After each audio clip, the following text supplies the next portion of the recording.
Welcome back into the Lions 24/7 podcast as we work our way toward kickoff in Beaver Stadium. The Indiana Hoosiers come to town Saturday, noon start, and we will be there. Myself, Mark Brennan, Daniel Gallen, and you'll hear from them in just a moment about this matchup. We took a long look at it from a Hoosiers perspective. We learned a lot more about Indiana, which is a struggling program right now, 2-20 in Big Ten action since 2021. That includes a couple losses against Penn State. They were shut out last time they came to Beaver Stadium. We broke that all down and where that program is right now at 2-5 with Jared Kelly, who covers the Hoosiers for 24/7 Sports. So if you want to get to know a little bit more about Indiana, what the opposition is bringing to the field against Beaver Stadium, I highly recommend you check out the episode that dropped on Tuesday with Jared Kelly. But for now, let's talk about Penn State. We're off the practice field on Wednesday night, as usual. We're here with you on a Thursday, recording our pregame podcast. Daniel and I will be back with postgame on Saturday. I think we all feel fairly confident, if not very confident, about how this one's going to end up on Saturday. But we want to know exactly what it looks like along the way and how this team responds to a knockdown moment last Saturday. And we'll begin with you, Mark. Game 8 storylines are kind of all over the place. They're a lot different, a lot far out of the spotlight than they were last week against Ohio State in a marquee matchup. But what are you trying to detect this week as we've gotten to the press conference? We've had some player calls. We've been to the practice field. What are you picking up around this program coming off of its first loss in a year? Yeah, I think you just have to go back to that media room, after the Ohio State game and see how emotional, everybody was, which is understandable. We're getting all the right signs this week. Guys seem to have kind of flushed that and are looking forward, despite all of our best efforts to kind of get the coaching staff and players to rehash it, which is kind of our job. And I get it that they know what our job is and we know what their job is.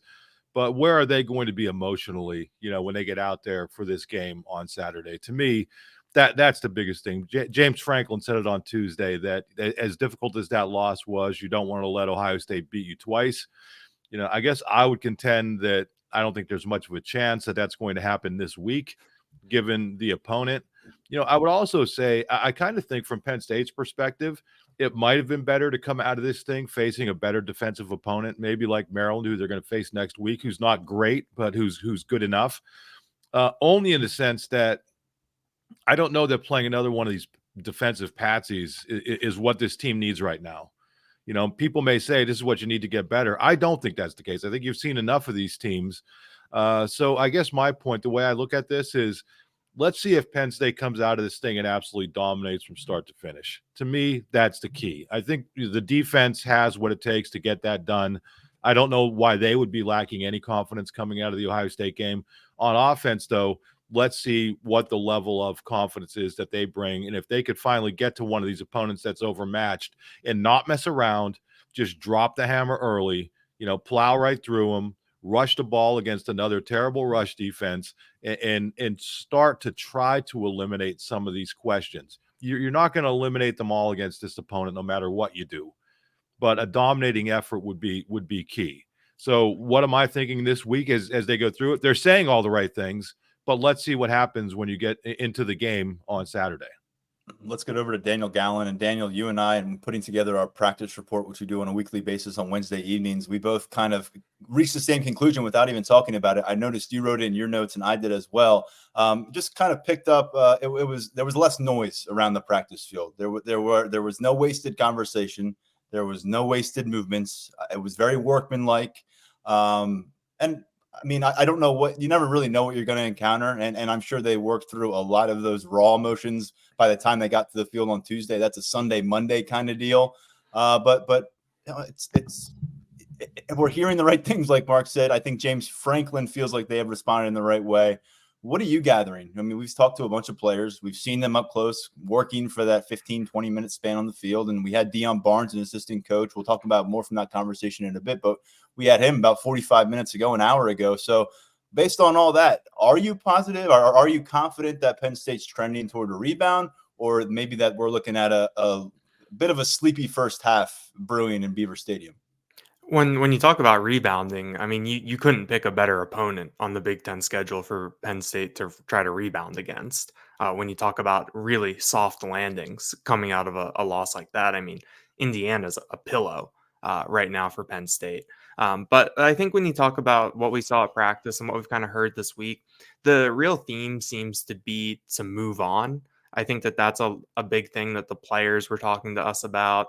Even James Franklin was talking about it a little bit Wednesday night in terms of not wanting to keep looking back at that Ohio State game.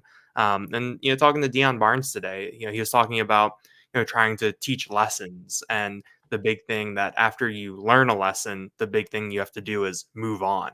That you learn the lesson, you move on. I talked to Tyler Warren for a while last night, and he said similar things where that, they learned from Ohio State, they watched the film, they got everything they needed to out of it. They're going to apply that, but they also need to move on. So I think that that's probably something that has really been hammered home internally based on some of the conversations that we've had, and in terms of setting a tone for this week. What does that actually look like on Saturday? I'm really curious to see. I think that if Penn State can get off to a fast start against Indiana, I think that might assuage some worries, because we've seen them in this noon and 11 a.m. slot a couple times now this season, and it hasn't exactly been, pedal down from the start. But I think that, kind of going off with what Mark was talking about maybe rather seeing a tougher defensive team coming out of this, I think that with how bad Indiana has been this year, we're going to learn some things about Penn State. And I think that we might be able to draw some conclusions, because we saw Penn State against a bad Northwestern defense and a bad UMass defense. And we didn't necessarily see what we thought we were going to in terms of, big plays, real fireworks, the things that you would expect to be able to see. So I think that if this Indiana game looks like, the UMass game, the Northwestern game, even the Delaware game in some of these aspects, then I think that you can maybe lock in a little bit. Okay, we know we're 8 games in now. We know what this Penn State team is. We know how they're playing, and maybe we can kind of stop waiting for some of these things. But if Penn State comes out and looks against Indiana like maybe we imagine they would against some of these other teams, then maybe, okay, there is room for growth. There are steps forward. So it's going to be interesting. I mean, if it is 3-0 at the end of the first quarter, I wouldn't be surprised. But I think that what Penn State is trying to do this week in setting its tone is gearing up towards maybe a bit of a better start. We'll look at some of those particular dynamics involved in this matchup in just a bit here on the podcast. But going back to the kind of the mindset here for Penn State, Hakeem Beamon, a year 5 guy, senior starter at defensive tackle, had a chance to check in with him after practice on Wednesday evening in Haluba Hall. And he was asked a little bit, he was willing to play ball to an extent on, recovering from Ohio State and what's that meant for the team. But when it came up again about halfway through the conversation, he said Indiana 9 consecutive times. And so I think he was really trying to say they're ready. He expects dominance from his defense. And I know that Hakeem Beamon, just speaking about, it felt like he was speaking for the team in some ways. He was asked if there was an angry, were they kind of feeding off some anger this week. He kind of smirked and said, you could say something like that. So I'm curious. I think there'll be an edge on the field on one side of the football. I'm very curious to see what the offense shows up with and brings into Beaver Stadium from that first possession. But I wanted to get the hangover conversation out. I had it last year on a rundown. Let's just get it done and move on from that and talk about Tyler, some of the Tyler, can I throw in one last thing? It's just occurring to me now. Sure. The statement that James Franklin said last night about we're looking to take it out on somebody else. Was that how he phrased it? Frustrations. We said this, he said, but we need to take our frustrations out on the next opponent. And not necessarily something we normally hear from James Franklin. I've never heard that from him. Have you? I mean, that was so, I think I'm glad, I'm sorry to interrupt you, but as you were saying that was the one thing, I think that kind of puts it all in a nutshell when your head coach is thinking like that. And that's where but then I think if you say that now, all of a sudden, if the impetus is on for you to come out and do what you need to do, and if it's 3-0 after the first quarter, as Daniel was mentioning, I mean, that's what did Seinfeld used to say? That's a pretty big matzo ball hanging out there.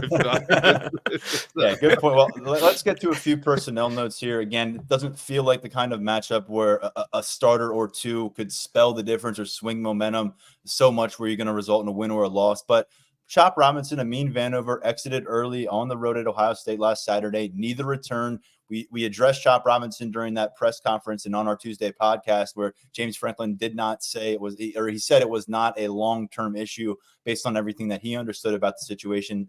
Continues to say that they expect to see Chop back sooner rather than later. Not getting any kind of vibes there that we're going to see Chop on the field for this one. Maybe he gets back for his trip down to the alma mater, or not the alma mater, the old school, definitely not the alma mater, to the old stomping grounds, and Chop Robinson going to his home state next week. I know he would be fired up to get a chance to play there. But if he's not available, and then Amin Vanover, who has been labeled a game-time decision by James Franklin, that's not a kind of phrasing we've really heard from James in applying to injury situations. So we have some kind of understanding of where Amin Vanover is. He was not on the practice field during our look. Neither was Chop Robinson. So that means who's stepping up? We know Denai Dennis Sutton. There's no doubt about that. He's been highly involved, starters kind of reps every game this season. Zariah Fisher has been kind of that next man up. He was the fourth guy in the rotation until Amin Vanover came back from a 2-game absence earlier in the season. But Jameel Lyons is the compelling one here, Daniel, because he's someone who flashed early on. Heard a lot about him during preseason camp. Some of our VIP reporting at Lions247.com from that first week, I believe, was about how this freshman was turning heads in a very talented defensive end group. When this roster goes varsity and JV and essentially scout team and who's preparing for Saturdays, Jameel Lyons stays on the right side of that equation in late August, shows up for one snap, the final snap on defense against West Virginia when the game's out of hand. You're saying, okay, well, if this is an indication that he's got the green light, what is? And yet, they've been towing the line with him. He popped back in for Delaware. He had a sack in that game. And then we didn't see him again until a couple of weeks ago when UMass came to town. He got some extensive run. He's at 3 games right now. The next appearance, and it sounds like James Franklin is anticipating that will be this Saturday, would put him at that 4-game threshold. We've said for a while, felt like he was trending towards burning eligibility. Maybe you finally have to push him towards that because of losses above him at the depth chart. But this could be a chance to see Jameel Lyons show what he's gotten from Deion Barnes to Hakeem Beamon to James Franklin this week. Everyone feels like he's been ready to play Big Ten football. The question has become, is he ready to go from a situational kind of player to a full all-in 3-down defensive end? Because if you're down to just 4 varsity guys at that position, and that's what we saw on the practice field on Wednesday, then that might be what he has to be for a long extended portion of time against Indiana. We've gotten really good feedback on Jameel Lyons pretty much this whole season, that every time we get the chance to ask someone who knows and works with him closely, it's only good things. I mean, I think Chuck Losey spoke very glowingly about him over the bye week when he was available to us. So I think it will be interesting to see if they finally, break glass in case of emergency when it comes to Jameel Lyons and his eligibility. But by all accounts, it sounds like they think that he's ready. Talking to Deion Barnes this morning, Barnes talked about what he was excited about and what he liked about Jameel Lyons. And he said it was the ability to pick everything up quickly, but still be able to go full speed, to still be able to be aggressive, and be able to, I guess, meld that mental and physical side of things, which when you're learning and stepping up a level, I think can be difficult for some players. So I think that you look at, physically, we see him on the field all the time. When he's in that line of defensive ends, he might be a little bit on the skinnier side, but he looks like he belongs. And when we've seen him out on the field in these quick glimpses, he's looked like he's belonged. So it will be interesting to see what Amin Vanover's situation is, and what Chop Robinson's situation is, and how that forces, I think if both of them miss, I think that might force Penn State's hand a little bit in getting Jameel Lyons in there. But he's someone that I'd be excited to see get a lot of run against a first team Big Ten defensive line. What is he capable of? Is all these things we're hearing about what he's doing in practice and in the weight room and in the classroom, what's that look like on a Saturday? So I think he's definitely one guy to watch. And I think that this is what kind of James Franklin talks about with, preserving guys' eligibility, but having them ready in case they need them. And this is a prime example of that. Yeah, 4 players have burned red shirts so far, all of them on the defensive side of the football. Only Jameel Lyons is at that 3-game mark. So everybody else in that class, there's a lot of wiggle room to work with still here in late October. I'll defer to Akeem Beamon again for the final word on Jameel Lyons. He said, quote, he can pass rush his ass off. When it comes to that game time decision on Vanover, I think one thing we can maybe just factor into this, because they are a 4-touchdown favorite and because of the way we think this one will play out, even if you don't see Amin Vanover play in this matchup, doesn't mean that he wasn't available and deemed ready to play. It could be a situation where the staff dictates there's not enough value in him being out there. But that's something that we'll be keeping eyes on during pregame warmups in Beaver Stadium. Again, a couple guys there. Someone else we got a little clarity on who's been dealing with the bumps and bruises stuff of late is JB Nelson. Asked James Franklin after practice on Wednesday whether the plan to go with 5 offensive linemen, and particularly just one all the way at left guard, said more about Venga Ioane's status coming out of his first 6 games, or more about JB Nelson trying to come back from an injury. And James Franklin made it pretty clear that JB Nelson was in an emergency use status on the road at Ohio State. We didn't see any kind of rotation anywhere in the offensive line. First time in a long time. Little more clarity there is that JB Nelson was cleared to play. They would not have used him unless, you have to imagine Venga Ioane goes down with some kind of injury and then they're forced into action. This time around, though, he qualified him as fully available. So, Mark, I'm fully anticipating that JB Nelson gets back into the swing of things. He hasn't played a lot of football in the last month. You got to go back to the early stages of a Northwestern game that took place on September 30th. Get JB Nelson those reps if he's ready for him, and get him ready for the stretch run. Yeah, I think they deked us a little bit last week, didn't they? When we were at practice, and JV was, and I love that. I mean, that's gamesmanship, and that's part of it. But yeah, I mean, I think this would be, going back to what I mentioned earlier, I think this would be the perfect opportunity to work JB Nelson back in. You have another one of these defenses that's just terrible against the run, and while for the overall team, I think it would be better to face a more efficient defense or more effective defense. I think for JB Nelson to work his way back in, it'll be easier to do it this week than it would have last week against Ohio State. And given the way that Venga has been playing, even in that game, I know the running game didn't do well, but I think overall, for a redshirt freshman, what that kid's been doing, I think he's been doing a really nice job. So he obviously was the better option last week. But Mark, for JB, I'm with you. But I think if Venga, you look at the course of that game and kind of the interior and how it held up,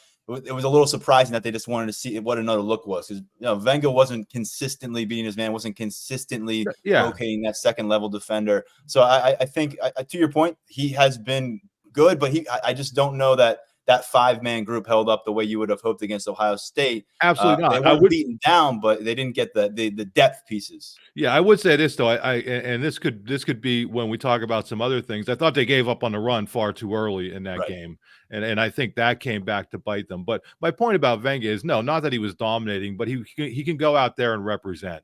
And if they felt that he was the better option than JB Nelson at that point, I don't know that that's something that I could argue with, because I don't see them in practice all the time. So being able to bring JB back against this opponent, whether he starts or whether he doesn't, I mean, the sense again is that he's going to start. I think that's going to be a good thing. And again, but even with that, it is imperative for this running game to dominate in this game. It's enough. All right, you're going in and playing these opponents. I don't want to hear it. I don't want to hear any of the excuses. Get JB Nelson in there, get Venga in there. I don't care who's in there. You better be dominating. And James was pretty detailed on last week's situation. He said it wasn't just like a Saturday decision. He said it was about the accrued practice reps, practice work that these guys were able to get, leading up to the Ohio State matchup. That led Venga Ioane his second start of the season, the first time he was the guy at left guard all the way. And Mark, you sent us a really fascinating text a couple of days ago, actually, while Daniel and I were recording this podcast, and it segues us right in from what you just said. This is the third time in 2023 that Penn State will have faced the Big Ten Conference's worst-ranked rush defense in that moment. That's where Northwestern was when Penn State went out to Evanston in late September. That's where Illinois was when Penn State went out and played the Fighting Illini in mid-September. And that's where you'll find Indiana, in the basement of run defense. And, I mean, Mark makes a good point. Enough. If it doesn't happen here, it's hard to imagine that it does happen. Right, Daniel? I'm gonna crib from James Franklin here when talking about that offensive line last year. That the running game needs to prove it. That I feel like we're at the point Yep. when we're kind of done talking about it. My bold prediction this week does not concern explosive plays from the offense because Ah, wow. it's I mean, when we've moved on then. yeah. I mean, it's just sort of like we need to see it to really know that it can happen. I mean, I think that we're far enough into the season that what you did last year kind of gets further and further into the rearview mirror on things that it in October 2023 it's harder to be like, well, we saw what Nick Singleton was able to do against Auburn in September 2022 and even against Maryland in November 2022. That what the body of work that we have this year through 7 games doesn't, it's not in there. So, and I think we're deep enough into the season that it's kind of like, all right, like where are we going? Kind of, kind of tangentially, James Franklin last night talked about the passing game being behind. Tyler Warren was asked about it, and he said that it's getting on the same page, getting reps in, those sorts of things. And my follow up to Warren was kind of like, well, it's game 8 now. You guys are 7 games into the year. You've been working this since August 1st or whenever it was. Like, why isn't this happening? What's kind of what's kind of left there? And Tyler Warren I respect him a lot to fielding that question and kind of know that he's not someone who's going to rock the boat or anything. And he just said that guys need more reps, and it's all about what they can do to control that, to work it. So nothing groundbreaking there, but I think that overall we're deep enough into the season now that when it comes to these different things that until we actually see it, we can't expect to see it. That your body of work and who you are right now, is what Penn State is. They might be one of the better rushing teams in the Big Ten and even the country, but we kind of know how they do that now. So we'll have to wait and see. I think that maybe Indiana is the one that gets them right. Maybe this is finally the get right game that we've been expecting to see, on a couple occasions this year, when it comes to these explosive plays, this running game that we thought we would see. But I'm at the point where I got to see it before I can believe it. And when we were talking about them going to Ohio State with the #1 ranked rush attack in the Big Ten at that point, you're also kind of having to say, I don't think we brought it up, but Bo Prabula has accounted for more than 200 rushing yards in the fourth quarters of these games. I know Nick Singleton and Katron Allen were not involved for the fourth quarters of these games, and unfortunately for Penn State, that pretty much included the Ohio State matchup. But Bo Prabula has been the guy getting the rushing yards in that final quarter and kind of padding that stat, if you want to say it in that kind of phrasing, while not really flashing the arm to this point much at quarterback work.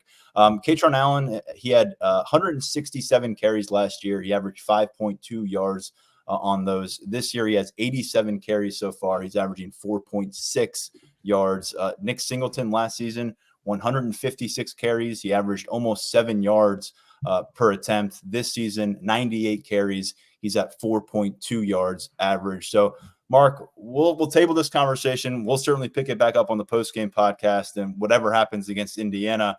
But this offensive identity is in a bit of a crisis mode right now, at least at a crossroads coming out of that trip to Columbus. And Drew Aller is the guy at the center of the conversation here, but they've got to figure out the plan at wide receiver. You want to say enough?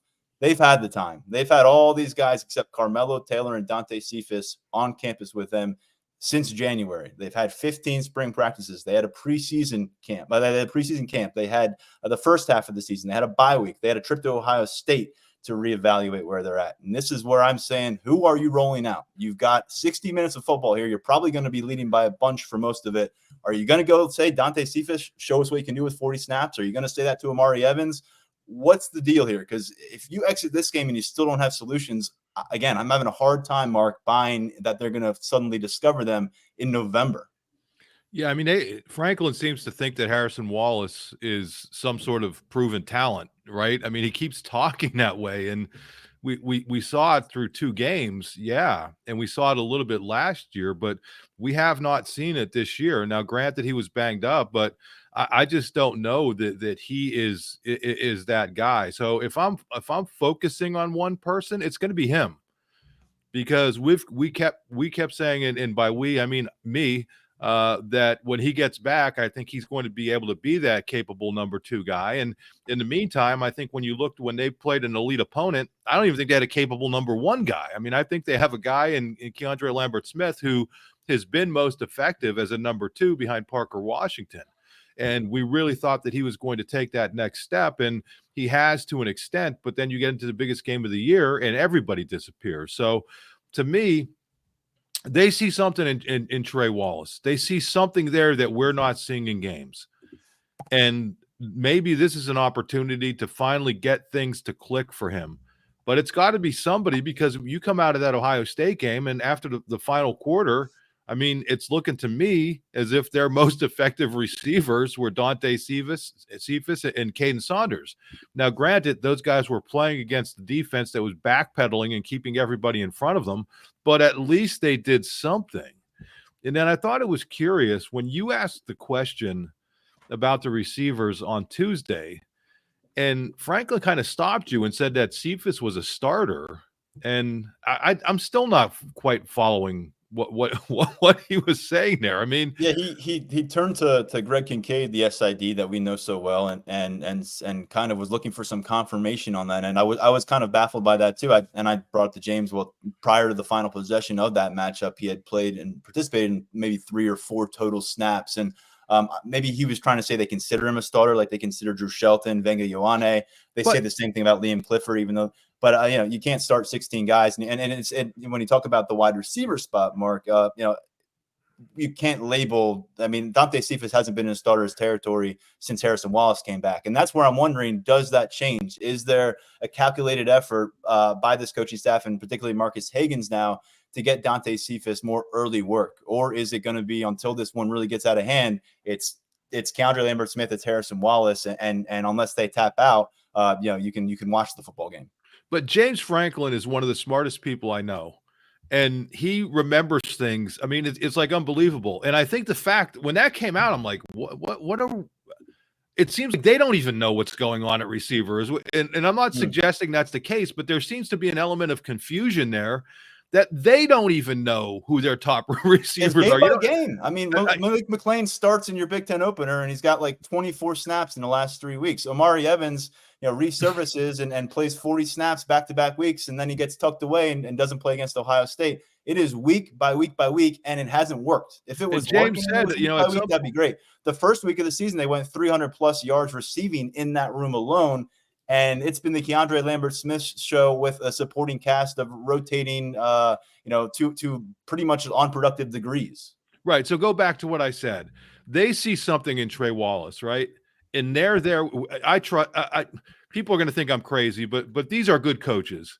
They wouldn't just be talking up Trey Wallace for the heck of it. You know what I mean? There's something that they saw in the spring, in the preseason, and all these things. I think there's something there with him that they have to get that out, and that's what I'm saying. I know people are saying, look, you didn't watch the Ohio State game and you're praising these coaches. It's like, yeah, I watched the Ohio State game, but I also know these guys are generally good at what they do.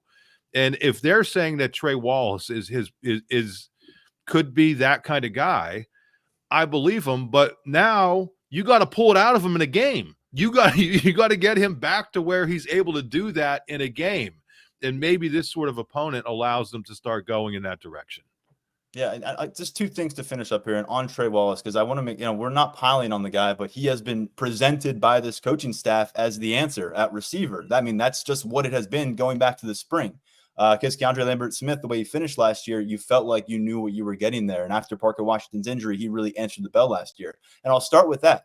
Keandre Lambert-Smith last year, the topic of discussion come Halloween was, how quickly is he going to get to the transfer portal? Because he was doing nothing. He was doing nothing in the stat sheet, was not productive. And then look what happened. I mean, he got his opportunity in part because Parker Washington goes down with an injury, but the final couple Big Ten games, the Rose Bowl, it was a launch pad for him. So that is absolutely possible here for Harrison Wallace. In fact, he doesn't even need to wait for someone to get injured. He is the guy right now. And so he has a 5-game run here where we know Drew Aller has this trust in him. We've seen that on display in games where come Thanksgiving, we might be talking about Harrison Wallace being a huge component of this offense, and that could change. But I'll also go back to this. for as much as we keep hearing about, well, of course Harrison Wallace is the guy, and yeah, we feel like we can lean on that, and that just the affirmations that we've heard from James Franklin and as recently as Wednesday that it's Harrison Wallace, and that he's got one game in his career. He's played in more than 20 college games. He's got one game in his career where he had more than 3 catches. It was 4 receptions for 35 yards last September against the Ohio Bobcats. And he has not reached 80 yards receiving in a game, and he's only reached the end zone 1 time in his career. So when you put that all together, from what eyeballs have seen, knowing full well that all preseason long and all spring ball was, wow, you got to hear what Harrison Wallace is doing on the practice field. He's making plays. He's going to be a beast. That's all we can go off of. That's all that we can offer up. I know the coaches have a wide, deep arsenal of information and data on each of these receivers. But I think that's puzzling for us, Daniel, is when you look at the production line of it for Harrison Wallace, it doesn't match up with the way that he has been presented by this coaching staff. And I think that probably says a lot, right or wrong, about where they are with the remainder, as James likes to call them, the collection or the cluster of receivers that they have invested so many scholarships in. I think that's a really good way to present it, Tyler, in terms of how Harrison Wallace is being presented by the coaching staff, and I guess how he's seen internally versus what we're seeing on the field on Saturdays, because that's ultimately what determines who you are as a player, I think. Is what you do on Saturday, what you do when the lights are on, or that's at least a significant part of it. So I think that Penn State is at the point where they really do need someone to step up, and it sounds like Dante Cephas might get that opportunity. We'll see what that looks like in terms of wide receiver alignment to get, what their top 3 might look like if he's in it. But it is kind of just like, all right, well, if not now, then when? You have a team coming in that, is not good. Penn State was able to, even in kind of bad weather conditions last year, they were able to pass the ball a little bit on Indiana. That they would mostly belong to Katron Allen and Nick Singleton. But this should be a get right game. And I think that when you look at, there's a lot of positions on offense that need to get right. But I think this wide receiver group is one that should really be able to take advantage of Indiana. And, and I think the one thing with Harrison Wallace too, that kind of keeps coming back is that, we've heard so much about his athletic traits, and we saw them in the basketball highlight tapes when he was in high school down in Alabama. We saw it in that one blue-white game where he had the jump ball touchdown, I believe. And the way that he's been used and the way that he's performed, just outside of that 148-yard catch at Michigan last year, it's been very almost static, kind of. Possession guy. Yeah, I mean, he caught a few, but he caught 2 passes for 19 yards at Ohio State. On the season right now, 15 catches, 161 yards. I said that after the first 2 games when he had 13 catches for like 125 yards. I said, don't judge Harrison Wallace. This is a big play waiting to happen. Big plays have not been happening, and I guess maybe nothing would bring more of a sigh of relief collectively into Beaver Stadium than Drew Aller finding Harrison Wallace for a long touchdown. Everyone can exhale. I don't know, maybe Nick Singleton running 80 would have the same effect, but it just feels like if these two can hook up, take this passing attack to the next level together, it's there for the taking.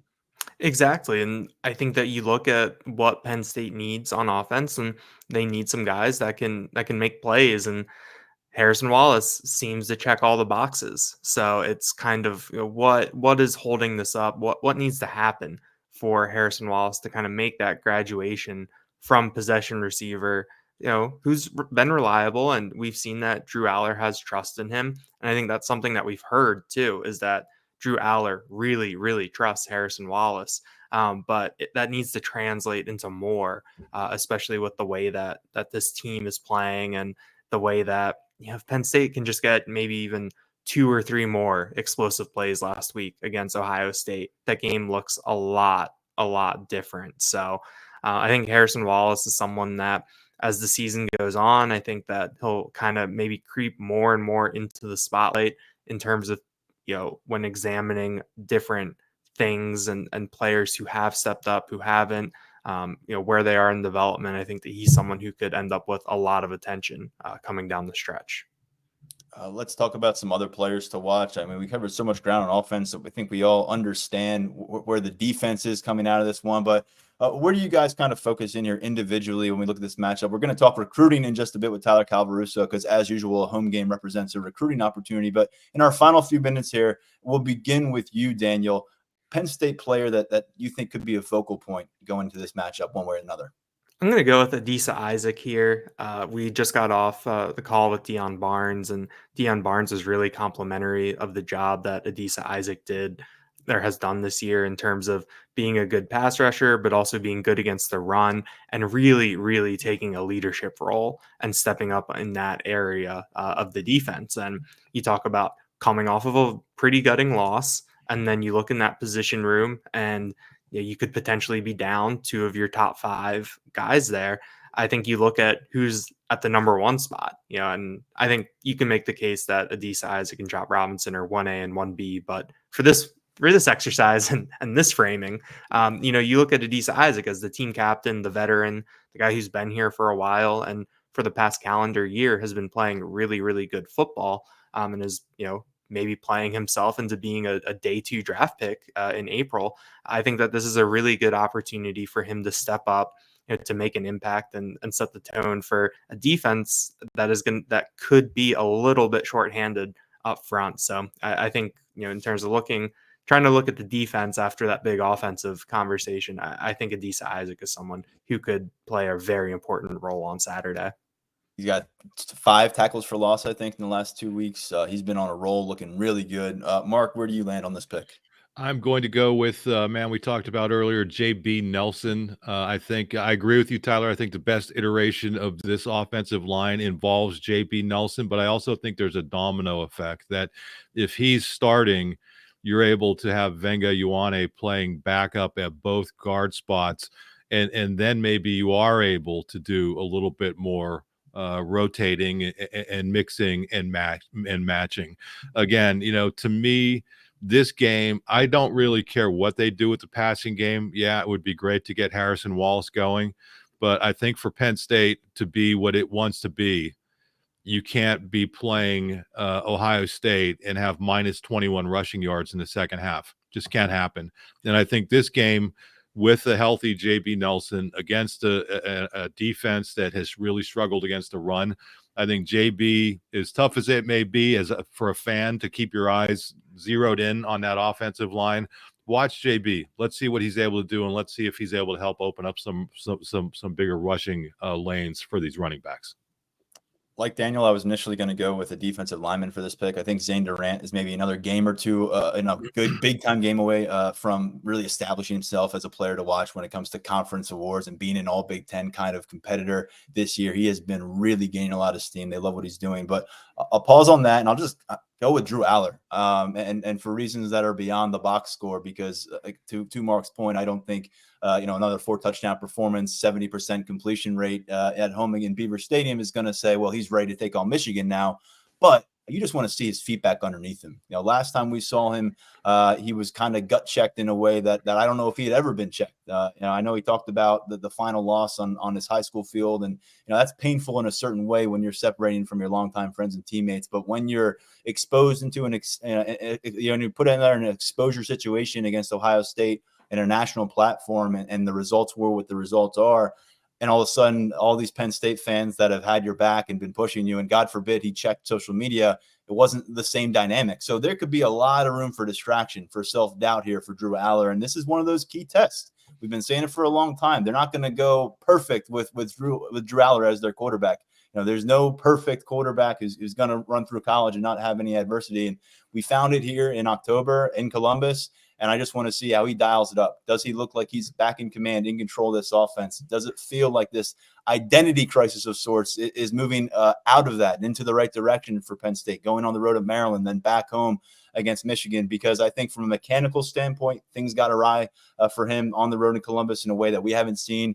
And I just think, generally speaking, about the guy who's holding the keys to this offense, you want him to find himself and feel like he is the Drew Aller that we all think he can be, and that he has really had the confidence in himself to this point. So I think it's so important psychologically, especially for first-year starter guys, because if you can string together a few bad moments in games, then it can start to become part of your DNA, part of your identity as a quarterback. And I want to see how he bounces back here, how quickly he forgot about that process in Ohio State. And against Indiana, we said it before, it's a perfect time to bounce back, a great opponent to do it against. So we'll see what number 15 has in store. He's been phenomenal for the most part in Beaver Stadium. He has struggled for the most part outside of Beaver Stadium, but we'll see him back on home grass on Saturday afternoon. Final picks and predictions, including our bold variety here. And we begin with you, Mark. Yeah, I am, again, sticking with the running game theme as much as I want to just take the way that Daniel's looking at things and saying, I'll believe it when I actually see it. I look at that Ohio State game and the way Penn State was able to run the ball early, and then the way it not completely abandoned it, but, 12 carries in the second half. Come on. And, part of the negative yardage was due to sacks, but I have to imagine that those running backs and that offensive line, there's a measure of pride there. And to come up as first of all, not getting the opportunities, not having your number called, that's got to be tough. And then struggling the way they did in the second half, that's got to be tough. So I think there's going to be some anger. And I think they're going to be looking to take it out on somebody, as Franklin said. And I'm looking for Nick Singleton and Katron Allen both to rush for right around 100 yards. I think Penn State's going to win this one relatively easily, 44-10. From my perspective, it's imperative for Penn State to come out, not have that be 34 points scored in the fourth quarter, but come out and set the tone early, use that rushing game to get it going. You are going to, if you're going to beat the better opponents on this schedule, all that stuff about leading the conference and rushing heading into Ohio State, that was smoke and mirrors because they were playing mostly defensive run opponents that were terrible. None of that mattered because when the rubber hit the road, they were unable to do it. And I think if they want to get back to where they need to be or get to where they want to be, it's going to really rely heavily on the running game. And I think they better really, really zero in and focus on that and get both of these guys going in this game, and I think they will. You mentioned some of that frustration. I think we detected it a bit on a Tuesday morning call with Caden Wallace. He was asked about Penn State after a few really positive runs for Nick Singleton, 42 yards on 3 carries, moving the ball in that possession. When they shifted away and kind of went away from the ground game, was it frustrating? And Caden Wallace took a long pause, and he said, "That's tough. That's a tough question." And then he proceeded to leave it at that. Which he answered the question, right? He answered the question, yeah. And so I think you're onto something there, Mark. There's no doubt. Daniel, what do you got for us for your prediction and your bold pick? I think there's good precedent for Mark's pick too. When you look at last year's matchup, when Singleton and Allen combined for 158 yards and 4 touchdowns, 3 by Allen out there in Bloomington. But like I said earlier, I stayed away. I stayed away from the offense. And I looked at the defensive side of the ball. I think that, this whole defense, I think everyone has really come to play, excuse me, pretty much every week this season. I think that, last week for some of those defensive backs was a little tough with Marvin Harrison Jr., but I think that it's Marvin Harrison Jr. at this point. I think he deserves that status. But I think the one guy who's really come to play every single week is Daquan Hardy. I think that he was in the middle of things from the jump against Ohio State. We saw what he did coming back from that absence at Illinois, and it seems like he's just been able to put himself in the middle of things. I think that'll continue this weekend. I've got a Daquan Hardy pick 6 down as my bold prediction, and he'll continue this just pretty impressive run of play that he's been on. And then for final score, I have Penn State 48, Indiana 10. 32 points is a pretty big line for this game, but I thought that the UMass line was pretty big for a game that was going to be played in a monsoon, and that didn't matter. I think that Penn State is just the better team in all facets. Indiana is just not good. The direction of that program, I think, is really in question. And so I think this is really ripe for Penn State to have a get-right game on Saturday. And it is right for that hangover. I've got to lead with that. I'm fully prepared to see Penn State up 3-0, into the second quarter, or it being a 17-7 game or a 13-7 game as we get close to halftime. But I don't think it matters. I think that whether Penn State finds its way in the second quarter, first quarter, third quarter, it's going to put the game out of reach by the time we get settled in for the fourth quarter in Beaver Stadium. I think defensively, I'm just sensing an edge here, just sensing that they are ready to take it out on somebody. I know this whole team feels that way, but I think specifically Manny Diaz's bunch is going to really hand it to Indiana. And unfortunately for Indiana, they already come in with a very, very questionable offensive group. They fired their offensive coordinator earlier this season. They have an unproven quarterback. And quite frankly, I think they're going to get their lunch handed to them over and over on Saturday. And my bold prediction goes into my score pick. I'm predicting a shutout. I've never done that. I'm going 38-0 Nittany Lions beating Indiana. So there you go. My prediction and my bold prediction lumped into one serving for you there. I think they'll limit Indiana under 200 yards. That'll be the fourth straight home game that happens to an opponent. They'll get at least 5 sacks, at least 10 tackles for loss, and they'll keep them off the scoreboard. And when Indiana goes up 3-0, 6 minutes into this game, you guys will have a nice laugh at me in the press box. But until then, we'll see how it plays out. Mark, Daniel, appreciate all the coverage.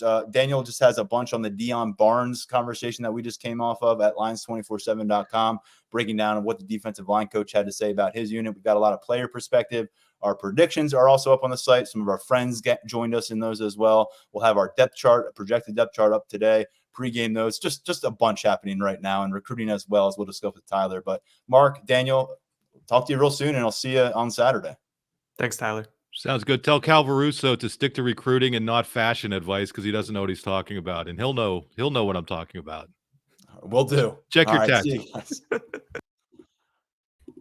Let's do it. Tyler Calvaruso, what was he talking about? This is ridiculous, man. The one time I try to get Mark on something, he gets me with something better. I can never get one up on him. It's unreal. No, you see Daniel and Mark had the matching sweatshirts on today. Yeah, and that's the second show in a row, I believe. The best. It's officially like best friend BFF category. Okay, guys. Yeah, it's really cute. But we'll move on. I'm glad we're in separate shirts like adults and grown men. And now we'll get into our conversation. And I only said some of that stuff so mean because Mark Brennan was lurking in the background watching that clip. So Tyler, let's talk about recruiting. We had a lot of fun breaking down. And not so much fun because this is, a dicey week for Penn State. But we just gave the lowdown for the last 45 minutes on what we think is going to happen on the field in Beaver Stadium on Saturday. How about in the stands and in the recruiting spectrum? Because home game represents an opportunity. It's not a whiteout opportunity. It's not a Michigan comes to town opportunity. But how would you gauge what they've done from a guest list perspective? This matchup doesn't exactly scream intrigue for a couple of reasons. I mean, Indiana being what it is, you got the noon kickoff factor that always tends to work against whoever's kicking off at noon. And also regionally, you have Ohio State and Rutgers doing battle this weekend. That's going to be a pretty big draw for regional recruits. But with that being said, Penn State has been able to formulate a pretty solid visitors list. Mostly out of region names have popped up so far when it comes to, some of the bigger names making it to campus. But it's a pretty solid list. It swells in comparison to what the whiteout was. It's going to swell in comparison to what Michigan winds up being. But it's definitely not a lost weekend on the recruiting front for James Franklin and his staff. They're going to have some guys on campus who are noteworthy and, hold some pretty prominent places on the board in their respective classes. So we're definitely going to have a lot to go through once this game wraps up. We'll get to a few names right off the bat here. And when you talk about a quarterback who has an offer and has some interest nationwide and he shows up to campus, that's always a compelling perspective. He's a younger guy, but what do we know so far about Dia Bell? If I'm remembering correctly, me and you got eyes on Dia Bell at the beginning of that final prospect camp at the end of July, and he just kind of popped in the sense that he just really looked the part of the 2026 quarterback. Then we got to see him throw the ball a little bit. And I think me and you were in agreement that was probably one of the better quarterback groups that camped at Penn State during the summer. And there might not have been a better quarterback in attendance that day than Dia Bell. I mean, that kid can sling it. There's no doubt about that. When it comes to Penn State's involvement in his recruitment early on, he's liking the staff. He's developed some pretty good relationships in Happy Valley, so that's a plus. Again, he is still really kind of sorting through the initial stages of his process. And this was a visit that he wanted to make. He had a trip to State College lined up for the whiteout. Didn't happen. There were some weather issues down in Florida. Flight got canceled. Just didn't really, stars did not align for Penn State that day getting Bell on campus. But he's going to be back this weekend. And he's looking for, this is going to be a second straight weekend getting an eye on Penn State because he was at Ohio State visiting with the Buckeyes last weekend. So this time it's going to be a little bit different of an experience for him, given the fact that he's going to be in Beaver Stadium, just taking in the game day atmosphere at Penn State. That is something that he pinpointed to me that he really wanted to check out, wanted to get to Beaver Stadium, see what a really just an overall game day experience is like. So big visit coming up for Bell because this is one that he's had marked on his calendar. Like I said, last month he wanted to do it. It's coming along now a month later, and the atmosphere is going to be different, but it's still one that he's interested in seeing for himself. Yeah, down at American Heritage High School, which is a Power 5 producer year in, year out. So when you're playing quarterback down there, you're going to be a known commodity. And thus far, the offers have come. Miami offered, Florida offered, of course, Penn State extending one long distance. And this is a guy who also a talent on the basketball court as a freshman at American Heritage, 20 points per game. His father, Raja Bell, spent about a dozen years in the NBA. He was one of the top defensive players for a span there. 76ers fans may remember he was on that team that lost to the Lakers in the NBA championship. Well, now his son is a multi-sports talent, and Penn State taking a look. He'll be taking a closer look at Penn State on Saturday. Where else are we going down this list? I know that we don't have 5, 6, 7 names to work through, but where do you want to go next?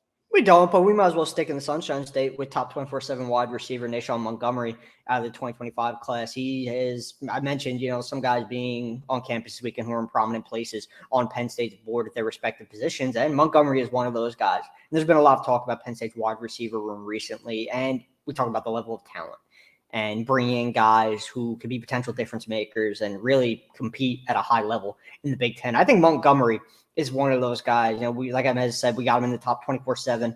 He's a top 100 prospect on the composite.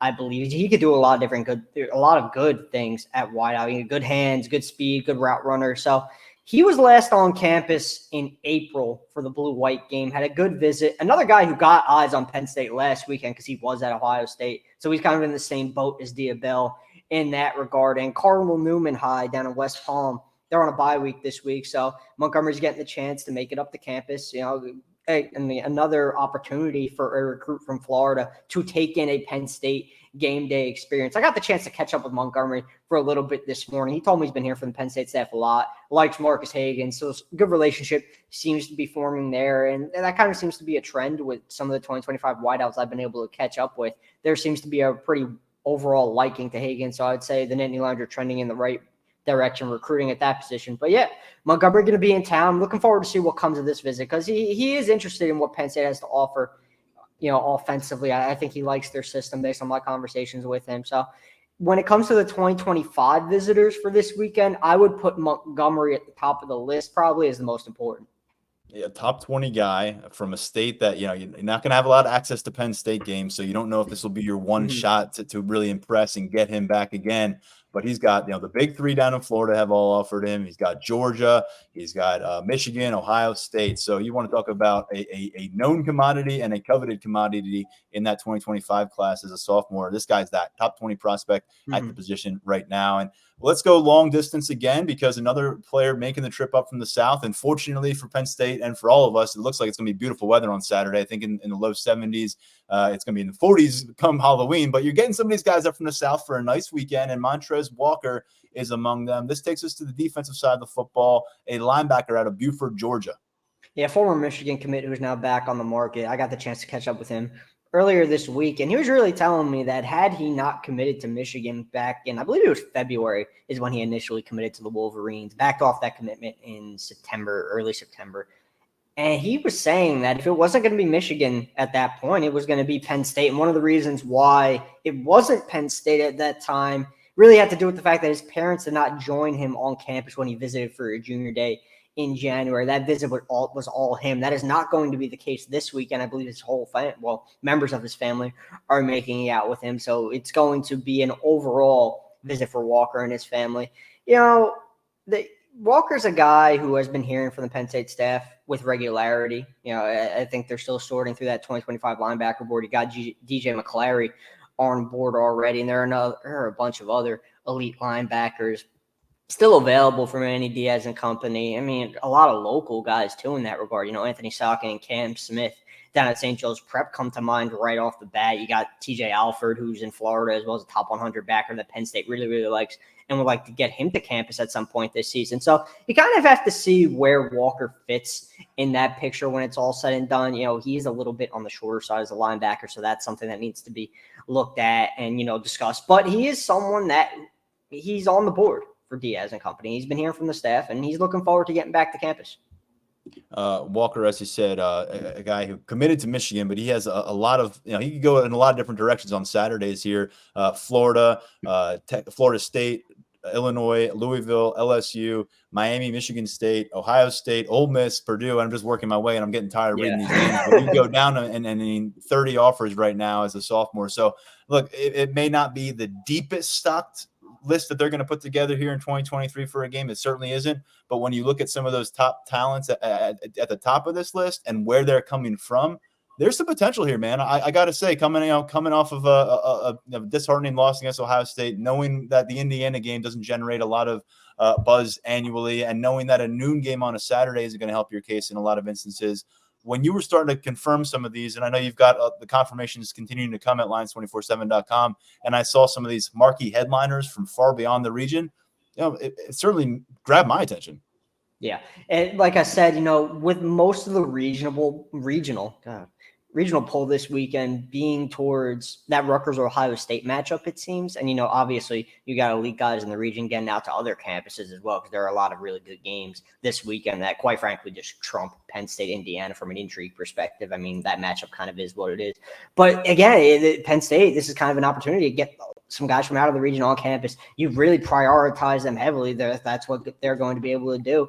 And again, the weather definitely helps Penn State in this regard. It's going to be a beautiful weekend for those guys to make it from down south all the way up to Pennsylvania to State College. So I think the staff has done a good job putting this list together. And again, you got to keep in mind that Michigan weekend in November is shaping up to be a big one. Still, regardless of what happened to Ohio State, it is still going to be a very big recruiting weekend for Penn State. So you kind of want to save some bullets when it comes to getting guys to campus. You know, they're very strategic about when they want to host guys. You know, you got a monster matchup like Michigan. That's when the big guns are going to be making it to campus. This weekend, that's not to say the guys who are making it to campus this weekend are not priority targets, but, you know, it's kind of a little bit stepped down in that regard. But there are still some really intriguing guys like Montgomery. I mean, Bell's going to be a name we talk about a bunch when it comes to 2026 quarterback recruiting because the Penn State staff likes him. So there's definitely a couple of guys coming to town who are targets and will be recruited relatively heavily as their respective processes continue. Penn State carries 5 commits in that 2025 class. That ranks 7th nationally. A couple of guys from New Jersey, a couple of guys from Pennsylvania, a running back from Texas. That's the group so far. Let's look at 2024 class before you give us any updated notes as they look to fill a few more spots ahead of that December early signing period. We got, unfortunately, double back over to bad news for Josiah Brown, a 4-star commit in the receiver class for Penn State, along with Tysier Denmark. And then, of course, Peter Gonzalez. He is now out for this season and certainly would project that he'll be coming to campus in recovery mode. Yeah, you know, he suffered a pretty tough knee injury that required season-ending surgery. And unfortunately, I mean, James Franklin was in attendance that night when Brown suffered the injury. So tough break for him. I mean, but Penn, like I've said it on the board plenty of times, you know, Penn State is still on board with him in his entire recovery process, just as it was last year when London Montgomery went down in the preseason at Scranton Prep. You know, Penn State was with him every step of the way through his recovery, you know, making sure that he was on the right track. Montgomery did all of the right things, and Brown is expecting to do all the right things as well. The difference there is Brown he's planning on enrolling early. So Penn State's going to be able to have more involvement in his rehab and just overall recovery. So huge. That's huge, man. Yeah. That is huge. Because London Montgomery was around, but not in the same capacity that Brown is going to be around as an early enrollee. He's going to be there every single day, and he's going to be able to recover with the help of the staff. So that's a pretty big deal, and Penn State will be able to keep a close eye on his progress. Nittany Lions are still high on what Brown is going to be able to accomplish once he makes a full recovery from his knee injury. You know, speed is Josiah Brown's game. That's something that we have talked about a lot throughout his process. Still kind of raw as a pass catcher and route runner as an overall receiver, but his speed and athleticism are such a big pull and would have had him as a highly ranked recruit, for so long. But so once he makes a recovery, he's got a long road back. He does, undergoing a knee surgery, the one that he went. It's tough. It's tough business, but he's looking forward to getting back on the road to recovery. Penn State's going to be there with him. And I think when it's all said and done, you're still going to have potential impact wide receiver in Josiah Brown at the next level. He's like a low 4.4 guy with the potential to get faster when he gets to campus. Unfortunately, that aspect of his game gets put to the side right now. You got to get him healthy, get him recovered. But yeah, it's huge when you think about if anyone's had a child at home who's recovering from some kind of surgery, or you've been a child at home recovering from surgery. You've got to get to your appointments. It's tough. Mom and dad and all that. And here you are with it. You're on campus. I mean, everyone's going to make sure you're where you need to be, getting the treatment you need. And not to mention the fact that being an enrolled student athlete at a university like Penn State versus having to rely on mom and dad's insurance and having to deal with all the insurance aspects of recovery and rehabilitation. Yeah. This is a good thing. It's not a good thing that he's hurt, but it's a good thing that he's only about 2.5 months away from being here versus looking at a long path that he's not on campus until May or June. And then, he's really got to hit the ground running and try to make it work from there. So we wish Josiah Brown well. We hope to get him on the podcast before he does make it to campus. He's a guy that I'd love to learn more about, especially now that he is recovering from this situation. But when it comes to this 2024 class, Tyler, there's not a lot of loose ends left. And a lot of those big names that we've discussed have either gone on elsewhere or come on board. And so at this point, any new news updates we got to be aware of? I think it's been about a week since we had you on this podcast. Nothing necessarily new. I think Penn State is still exploring the same avenues as it was the last time we discussed the 2024 class and, generating some traction on the flip front and with remaining uncommitted prospects. Andrew Dennis, Ernest Willer, Amaris Williams are all guys who remain in play for the Nittany Lions. I'm still sticking with that 27 to 29 range, and I keep bringing it up because we keep getting questions about it.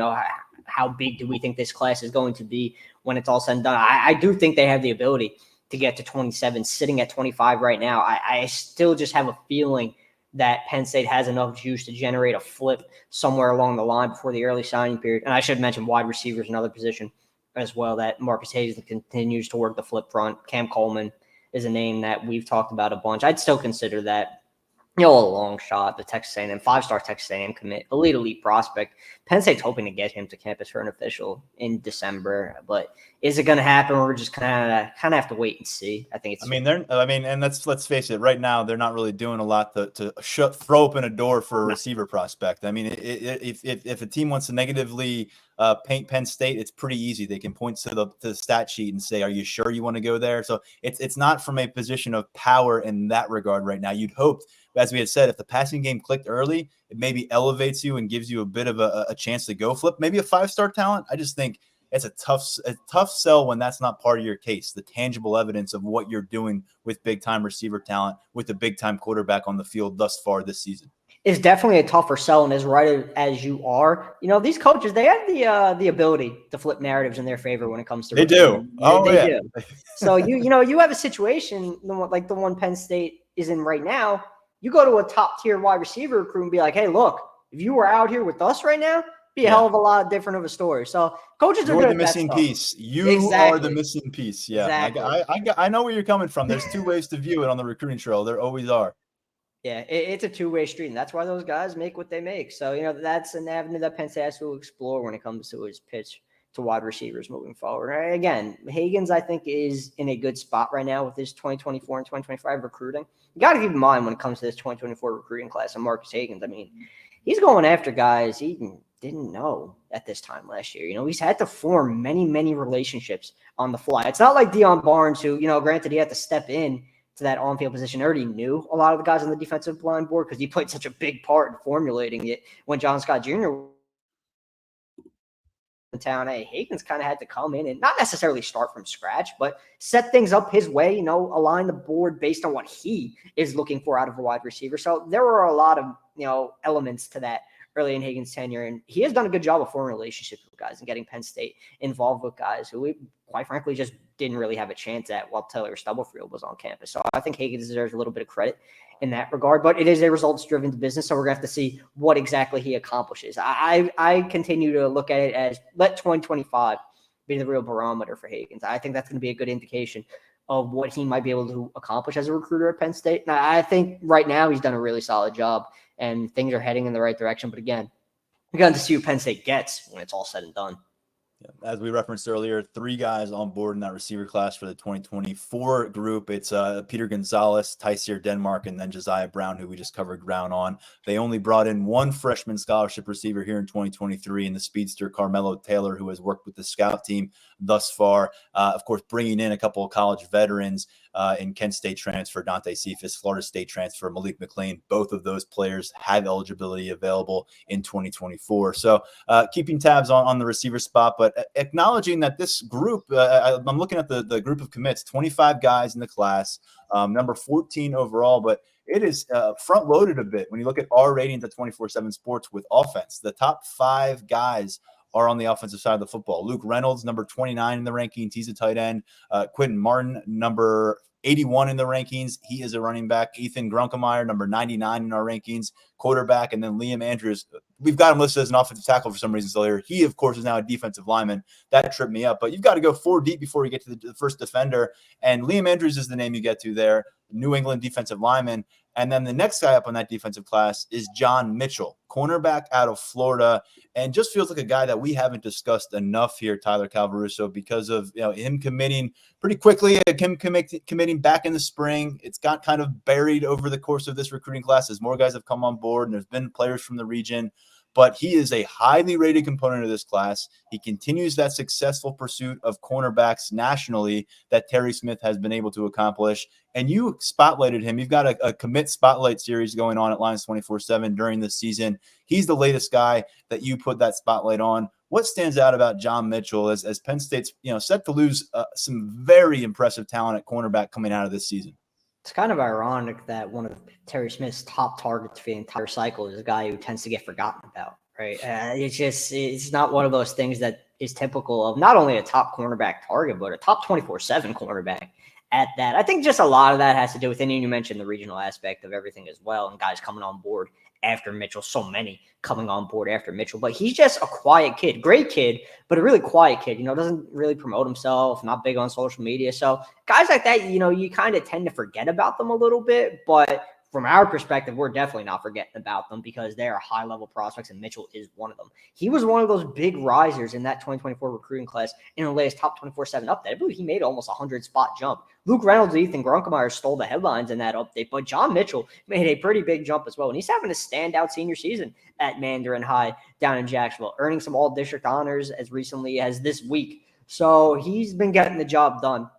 And Penn State feels it's getting a cornerback who has the ability to control the side of the field on his own and do a lot of good things in coverage. You're seeing that on his tape down at Mandarin, and Penn State is hoping that translates to the next level. He's got a really good relationship with Terry Smith. He's really excited to get developed by Smith. That was something that popped up, and he's just gotten overall comfort with everything that's been going on at Penn State. Sometimes these Florida recruitments, they get a little bit dicey. We saw it last cycle with Conrad Hussey. We've seen it plenty times before, and we definitely have not seen the last of it. But Mitchell's recruitment has been pretty clean. None of that looking around, entertaining the local schools. He's locked in with the Nittany Lions, and I think Penn State's getting a pretty good one. Last year, they had those 2 teammates from St. Thomas Aquinas in South Florida in the defensive backfield on board with that recruiting class down to the final stretch. And of course, then Conrad Hussey flips late, but you do get King Mack out of that deal, top 100 safety, who's already burned his red shirt. This time, another 2 teammates from down in Florida, but we go up to Jacksonville at Mandarin High School. As you said, it's not just John Mitchell, but Antoine Belgrave Shorter, another defensive back on that roster, committed to Penn State. And I appreciate the perspective there because I just feel like it's a name that hadn't popped up here, and I just wanted to encourage folks to go check out your Commit Spotlight series over the course of this season as you continue to profile more of these Penn State prospects. What should we know about your coverage coming up this weekend? I think people are pretty well versed in what you do during these recruiting weekends, but for those who may not be, first home game in a little while here, what are you looking at and what are you going to bring us? It feels like the UMass was kind of almost like a whiff in terms of just recruiting intrigue. So it feels like it's been all the way back to the whiteout since the last time we had names of this level and a collection like this to discuss. Yeah, definitely more intrigue this week. And the UMass game was a lot of 2026s. And granted, those guys are good players in their regard. But when you got more immediate future names, when 2025 targets are making it to campus, that's always important. So definitely keep an eye out for interviews with those guys. We've got more and more confirmations rolling in on the site. I mean, tomorrow's Friday, too. We talk a lot about Saturday and how important Saturday is. But Friday's just as important because the Penn State staff's going to be out on the road. So we're going to have some intel on that as well. So I definitely encourage our listeners to check out what we have coming. All right, great stuff from Tyler Calvaruso. As always, be sure to check out his content, VIP subscription, right now available 30% off for an entire year or $1 for 1 month. Take the test drive. You will not regret it. Thank you, Tyler. Thanks, man. Great stuff from the entire team here at Lions 24/7 on this episode of the podcast. Before Tyler Calvaruso, Mark Brennan, and Daniel Gallen breaking down the matchup. We will be back in Beaver Stadium early on Saturday morning. We will keep keeping close tabs on pregame warmups and some of those more intriguing personnel storylines as we get closer to kickoff. Follow the coverage at lions247.com. We're back with our next podcast. When that game goes final, Daniel and I will sit down, gather our thoughts on Penn State versus Indiana, and bring them to you here on the podcast like we always do. That'll come your way late afternoon, early evening on Saturday with the noon kickoff. For now, stepping aside, thank you for watching, listening, however you get this podcast, however you find it. Keep doing it, please. And we'll talk to you real soon. For now, I'm Tyler Donahue stepping aside. This has been the Lions 24/7 podcast.